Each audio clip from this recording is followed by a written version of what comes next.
Foreign policy.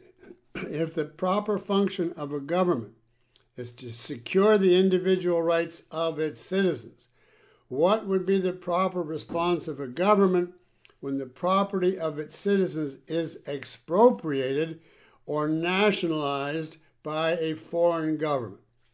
And my answer is protect that property at all costs, unless it means an action which will be taken against a stronger country, which will lead to the enslavement or slaughter of your country. But if you're strong enough, and he gives the example, if the United States oil companies enter into contracts with and develop the oil resources of a foreign government, and that government in turn confiscates the capital equipment of the U.S. oil company, what should be the response of the U.S. government?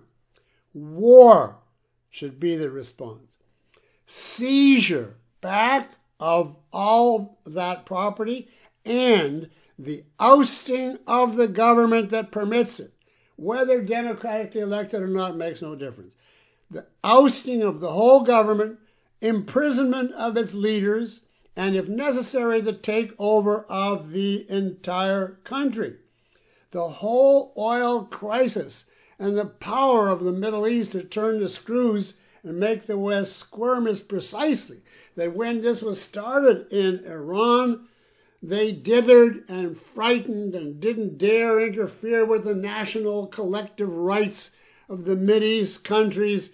And the result was they lost everything. There was time after time where they had a chance to intervene. America even called off one attack, I think by the British and the Israelis, if I remember, to reassert the West. And America backed down and made them give up. It was a total disgrace to let themselves be robbed blind when they had the total power. And of course, they're still doing that. They didn't fight in Vietnam because they didn't want to hurt North Vietnam by letting the dikes down. They didn't want to hurt the Iraqis. They didn't want to hurt the Afghanis. They didn't want to kill the terrorists. They let them out of Tora Bora under the alleged supervision of the Afghans.